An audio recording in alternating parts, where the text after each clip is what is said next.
Alors, qu'est-ce qui se passe sur les indices? Donc, juste en vision long terme, là. Je rappelle, on est en distribution en unité semaine, donc on devrait ensuite consolider toute cette hausse là qui est intervenue entre septembre 2022 et avril 2023. Ce qu'on voit sur le CAC, c'est on avait une belle zone de liquidité là vers les 7080 avec un plus bas là sur les 7052. Donc on a cassé cette zone de liquidité, on a tout de suite réintégré à ce stade. Donc ça laisse supposer qu'on n'aurait pas encore liquidé toute cette zone de distribution et donc euh,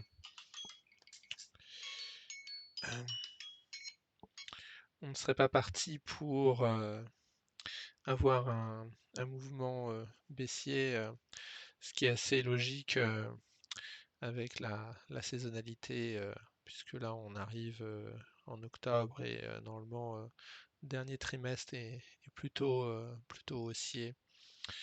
Ce qu'on voit par contre, c'est que ici sur les 7440, on a une bonne zone, on a une zone comment dire, de déséquilibre à combler la suite à cette impulsion. Et, euh, et surtout, ce qu'on voit, c'est que en unité semaine, là, on a une sorte, alors, là, hop, tracer ça un peu, voilà, une sorte de petit canal baissier, pas très, euh, pas très dynamique. Et donc ça m'incite à penser que on pourrait rebondir là sur la fin de l'année et aller faire des plus hauts en cassant, à minima revenir sur les 7460, 7400, 7500, mais possiblement même aller casser le plus haut d'avril qui était sur 7000, 7581, pourquoi pas aller toucher les 7600, un chiffre rond. Voilà. Euh, Si on regarde sur le DAX, en général, la lecture semble plus, euh, plus correcte.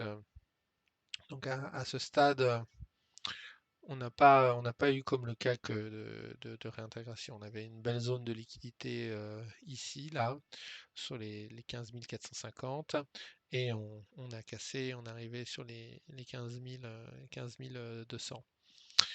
Euh, donc, ce qu'on, si on se met dans le même scénario, euh, l'idée pourrait être d'avoir un rebond. Et ici, on a une belle zone de liquidité sur 16 058. Et surtout, on a toute cette zone de déséquilibre.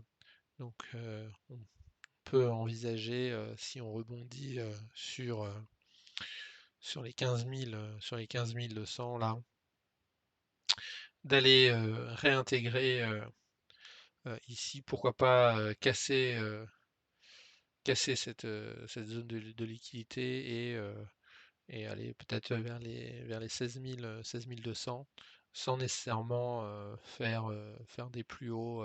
Voilà. Ça, euh, et donc ça correspondrait en fait au pullback de cette zone, de cette première impulsion. Donc on a eu ici impulsion, rebond sur le support, et ensuite on a cassé. Et donc là, si on poursuit pas et qu'on rebondit, bah, assez logiquement, on reviendrait à minima sur les 15 884. Mais comme on a une zone de quitter au-dessus, pourquoi pas revenir sur les 16 000. Voilà. Euh, donc faut être attentif parce que voilà, si on rebondissait dans les jours à venir, on pourrait avoir un rebond important, donc le potentiel, on va dire à minima 5%, mais pourquoi pas un rebond de 6 à 8%.